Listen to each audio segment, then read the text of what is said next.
Hello and welcome to Treasury 360 with me, Kojo Arthur. Today we'll be looking at the government budget. Now the government has a responsibility of telling the citizens what it intends to do in the following year, and the finance minister has done this already. We're in the month of November and the budget has already been read.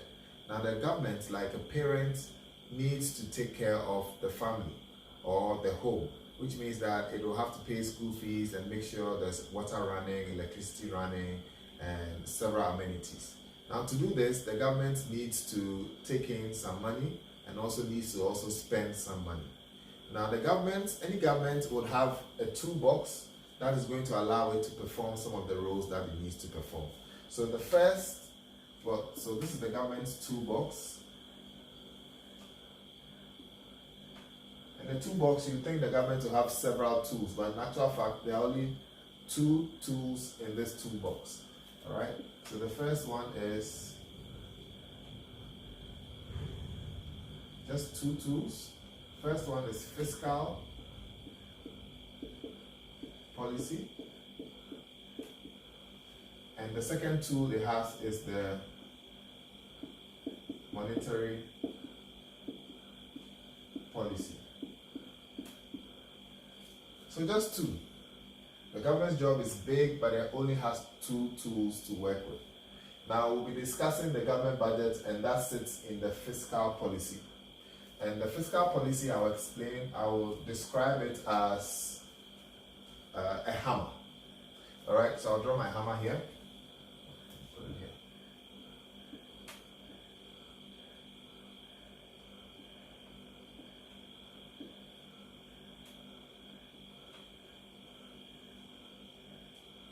Nice looking hammer. Now, what does a hammer do? The hammer is used to drive nail into wood, for example. So there's this part of the hammer that is used to drive a nail into the wood, and this part of the hammer is used to extract the nail from the wood. Now, this part we'll term expenditure. So government expenditure. This side of the hammer is used to drive expenditure into the economy, and this part we'll call tax.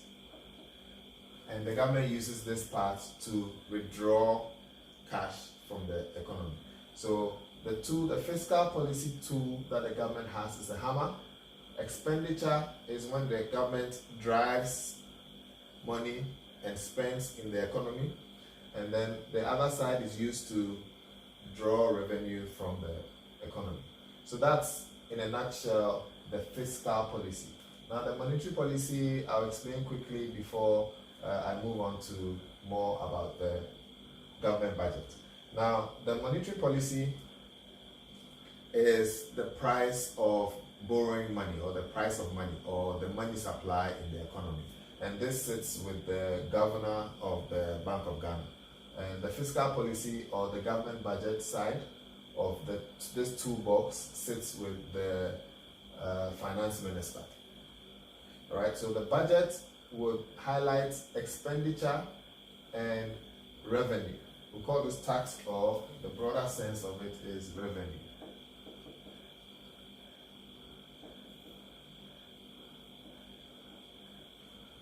All right.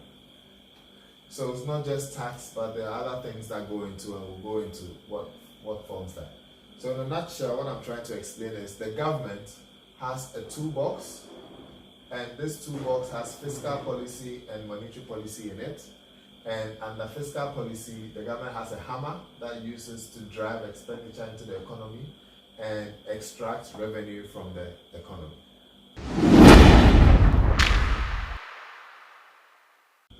All right. So now we have expenditure, hammering, tax or revenue, withdrawing. Now when expenditure, I'll just write EXP here for expenditure, is equal to REV, revenue, then we have a balanced budget. Or when revenue is equal to expenditure, so the amount of hammering is equal to the amount of extraction, then we have a balanced budget. However, when expenditure is greater than revenue, so this is balanced. When expenditure is greater than revenue, we would have a deficit.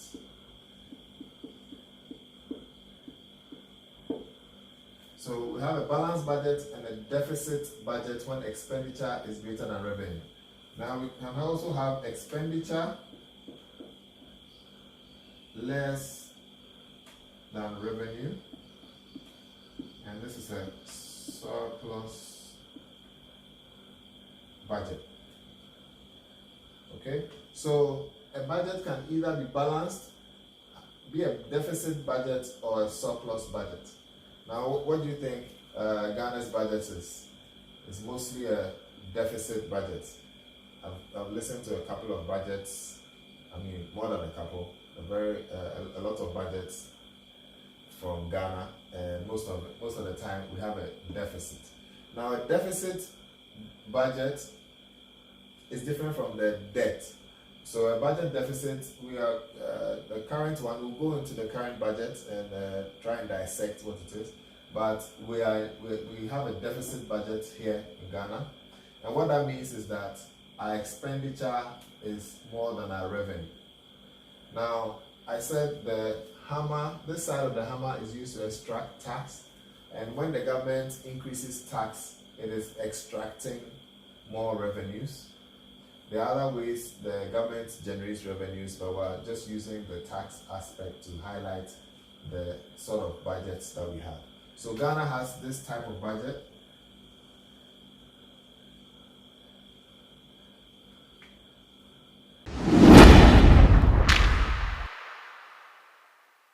So Ghana is a developing country, and it's having expenditure greater than revenue is quite normal for a developing country, because the government needs to build more infrastructure, build more roads, try and make give employment.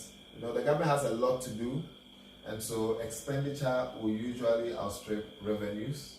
And so if you're a finance minister in a developing country, your main goal is to increase revenue whilst looking at inflation as well. Okay, so the finance minister has a big task. In reading the budget, we want to listen out for the hammering and the extraction. And the hammering and extraction will tell us a lot about what is to be expected in the next year. All right, so Ghana has had a deficit budget for as long as I've known. And so it means that every year there's a deficit. Every year we have a budget that has a certain deficit. Now the deficit will have to be funded. It means that the government will have to find money to bridge the gap between the expenditure and the revenue. And so a deficit budget will lead to a lot of debt. So we call this debt. Now the deficit is not the deficit for a year's budget. So we have the 2020 budget that has been read by the finance minister. That deficit doesn't represent the debt. The debt is an accumulation of several deficits from the past. So how does the government create this debt? Now, government debt comes from treasury bills, bonds, euro bonds, etc.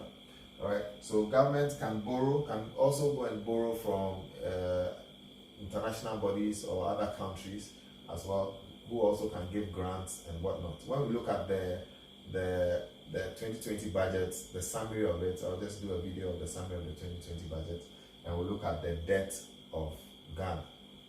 So if in 2019 we have a budget deficit of a certain amount, the government will fund this deficit and create debt for 2019. Then if in 2018 we also had a deficit, it means the government funded that deficit with more debt. So debt is an accumulation of budget deficits. All right. So what happens here is you have expenditure outstripping revenue, you have a deficit, and several deficits will create a debt. Now, if we had this, now the normal continuum is that the government will keep spending and creating these amenities, and these amenities will now start generating revenue. So toll and all that. If you have a lot of good roads, you can now charge toll, and the government will now have expenditure less than the revenue and create surpluses. Now, the moment you start creating surpluses in an economy, it means that you start reducing, the debt starts going down. So a surplus budget will reduce debt, and a deficit budget will increase debt. So we hear that usually we say the government has raised the debt to about 60% of GDP. It means that we've had several deficit budgets, and these deficits have created a mounting debt. And to be able to reduce the debt, we need to get to a point where we are having a surplus budget.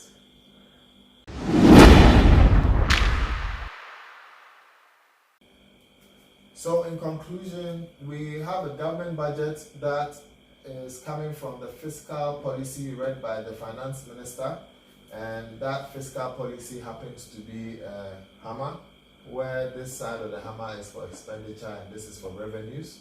Expenditure into the economy and revenue are generated from here.